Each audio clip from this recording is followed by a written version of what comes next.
Começando mais um teste de consumo aqui no canal, e o carro da vez é o Jeep Renegade Altitude 2026. Mas acho que é melhor a gente usar ele em tamanho real para fazer esse teste, né? Vamos seguir um trecho 100% urbano, como sempre fazemos. Já testamos vários carros nesse mesmo trajeto. O carro está abastecido com gasolina, ar-condicionado vai ligado, start-stop ativado e não tem modos de condução, só o Sport, que vai logicamente desativado. Muita gente diz que esse carro bebe muito. Esse teste prático é justamente para a gente descobrir isso. E é lógico, lembrando que a gente vai sempre dirigindo de forma tranquila, né? Agora, que bonitinha essa miniatura, né? O que vocês acharam? Começando aqui nosso teste de consumo, acabei de resetar o trip de consumo C. O ar-condicionado já está ligado e o start-stop está ativado, lembrando para vocês. O modo Sport ele vai desligado e é o único, entre aspas, modo de condução que você tem aqui nesse carro. Infelizmente não encontramos um Eco, um normal ou algo. O normal é se você deixar o Sport desativado, né? Mas vocês entenderam, algum modo assim, um individual, por exemplo. Então o Sport vai logicamente desativado. Vamos começar falando sobre motorização para vocês. A gente tem aqui um motor 1.3 T270, que é aquele Turbo Flex de 4 cilindros em linha, que passou por mudanças importantes. Todo o carro da Stellantis, com exceção da linha Abarth, ou seja, Fastback Abarth e Pulse Abarth, eles perderam potência nas unidades fabricadas a partir de 2025, tá? Então já tem um ano aí.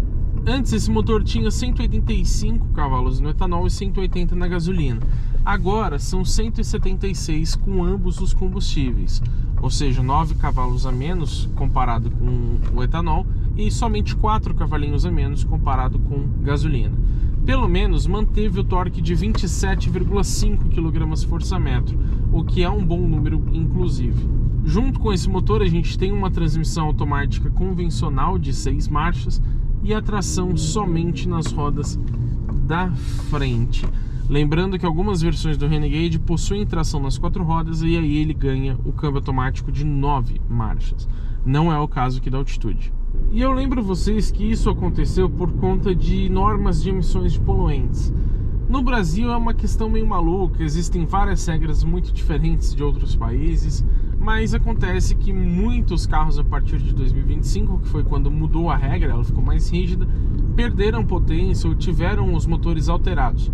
Alguns, quem sabe, até mantiveram, até ganharam potência, mas passaram sim por alterações no conjunto mecânico. Tem motor até que saiu de linha, por exemplo. E o carro ser menos poluente não significa necessariamente que ele é menos gastão. Então a gente vai descobrir hoje se o Renegade ficou mais econômico ou não, porque a gente já testou esse carro numa outra ocasião, na versão de entrada que não tinha nome, hoje chama Sport, e que fez um consumo que a gente pode comparar com o resultado desse aqui. Agora eu não só quero, como preciso falar para vocês sobre o peso e também o preço do carro, que é outro ponto muito importante.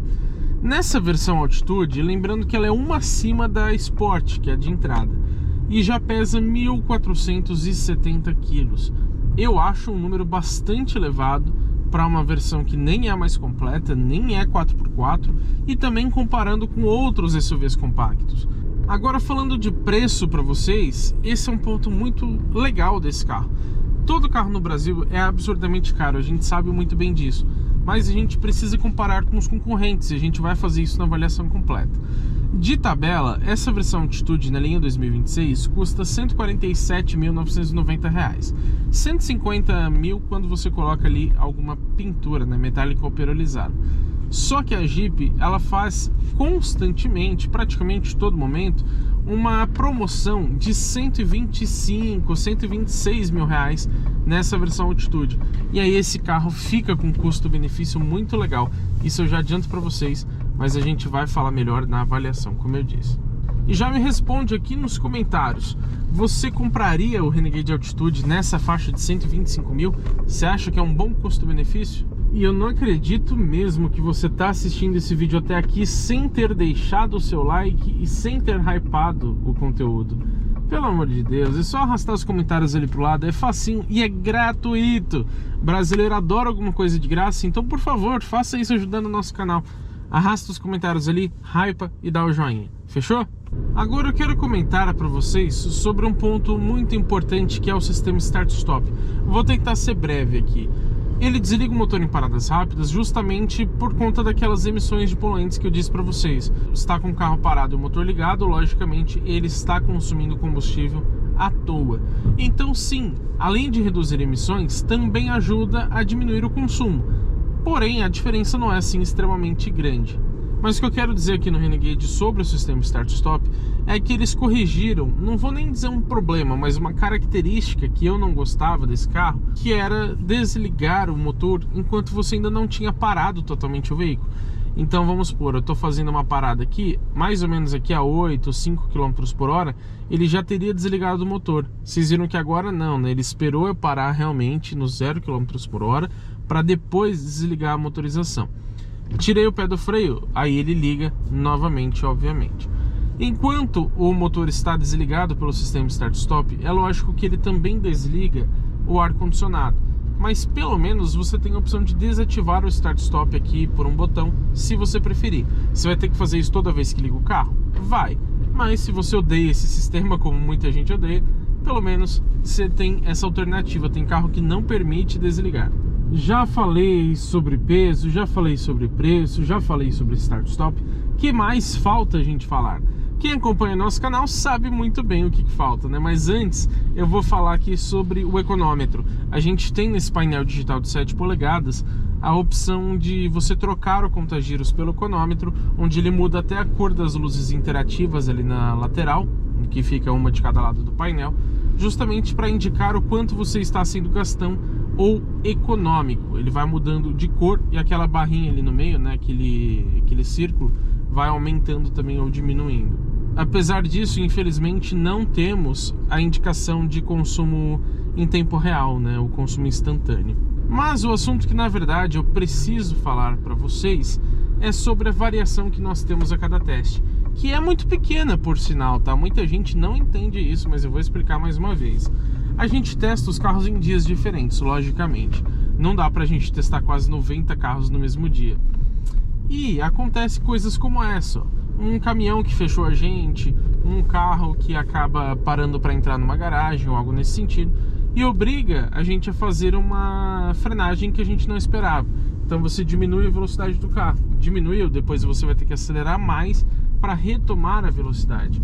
Tudo isso então é variável. A quantidade de semáforos que você pega abertos ou fechados também muda, a temperatura externa e etc. Mas a gente faz sempre o mesmo percurso, dirigindo de forma muito parecida. Então a gente consegue aproximar bastante o teste. E se tiver muito trânsito, a gente repete o teste para que não fique injusto. Que a gente já nota outra mudança. Quem nos acompanha lembra que essa lombada aqui não existia. E aí a gente acaba tendo que reduzir a velocidade, não tem jeito. Reduziu, depois eu tenho que pisar um pouco mais para retomar, ainda mais numa subida consideravelmente íngreme. Estamos chegando aqui no final do nosso percurso para a gente conferir qual foi o resultado. Passamos por esse cruzamento sem nenhuma interferência, que milagre, hein? Calma aí, T-Cross, não sai ainda não, obrigado. Tá vendo? Às vezes a gente tem que frear por conta disso. Não que a pessoa esteja errada, mas é algo que a gente não espera na condução normal, digamos assim, né? Vamos parar aqui no ponto de sempre. Logicamente essa versão não tem câmera 360 graus, nenhuma tem na verdade, então vamos no olhômetro. Vamos parar aqui. Ó, coloquei no N, eu parei o carro e ele desligou o motor, né? Aí eu troquei aqui de marcha para colocar no P, aí ele realmente ligou novamente. Agora com o motor desligado, nada mais interfere na nossa média. Vamos lá ver o resultado? Ligando aqui então o nosso painel de instrumentos totalmente digital de 7 polegadas, a gente vem aqui no triplo de consumo C. Ó, se alguém quiser fazer o Pix aí, eu tô precisando abastecer, hein? Vamos aqui no triplo de consumo C, tem vários, tá? Você tem o A, o B, o C e o D, mais uma média desde o abastecimento e ainda um histórico das últimas médias, isso é muito legal, né? Aqui no triplo de consumo C, então, eu ressalto primeiro que praticamente todos os carros da Stellantis têm algo muito irritante. O tempo do trajeto e a velocidade média ficam mudando, mesmo com o motor desligado, se a chave estiver acionada. Então a gente virou aqui a chave para ver o painel, ele já vai ficar alterando. Então assim que a gente chegou, na verdade estava em 23 minutos, e a velocidade média em 25 km por hora. A distância de 10 km não mudou e o consumo também não. 11 km por litro na gasolina e com ar ligado. O Inmetro diz pra gente que esse carro faz, na cidade com gasolina, 11,1 km por litro. Então a gente conseguiu praticamente a mesma média. Ainda mais que tem aquela pequena margem de erro, a gente pode considerar o mesmo consumo aqui do Inmetro. E qual a minha opinião sobre esse consumo de 11 km por litro na gasolina? Para efeito de comparação, a gente vai pegar aqui outros carros que já fizeram esse teste. Mas eu ressalto que alguns deles foram testados com a gasolina antiga, ou seja, com 27% de etanol. Essa atual tem 30% de etanol, então a tendência é que hoje os carros fiquem mais beberrões, né? Isso no caso abastecidos com gasolina, né? O etanol não vai mudar o teor de etanol, então dá na mesma. Mas a gente já testou aqui no canal, por exemplo, o Nissan Sentra Exclusive 2.0 2025, que fez 10,7 km por litro com a gasolina antiga, então menos do que esse carro ainda. Quando testamos o Jeep Renegade de entrada, que na época não tinha nome, mas também com esse mesmo conjunto mecânico, ele fez 10,8 km por litro, porém com a gasolina antiga e antes de passar por essa mudança de perder a potência, tá? Agora, um carro que a gente já testou um pouco mais recentemente, já depois da mudança de gasolina, Fiat Fastback Impetus 1.0 turbo híbrido leve, tá? Mild Hybrid. Ele fez nesse mesmo trecho 10,9 km por litro com gasolina. Ou seja, basicamente a mesma coisa que do Renegade, mas sendo um carro bem mais leve e com motor 1.0 turbo.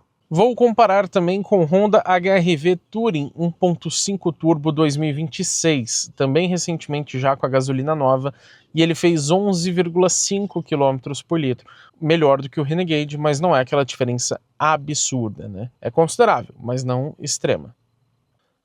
Por último, vou comparar com a Fiat Toro Freedom 1.3 Turbo 2026, também na gasolina nova e também com 176 cavalos, ou seja, potência reduzida.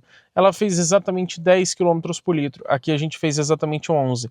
Então sim, o Renegade, por ser um pouco mais leve que a Toro, conseguiu ser mais econômico. Então, sinceramente, eu acho um consumo muito bom para um carro de esporte com essa potência. Muita gente fala que o Renegade é extremamente beberrão, mas não é verdade. Se você pegar um trecho somente de bairro, com certeza ele vai fazer ali 6,5 por litro, 7 por litro, até menos.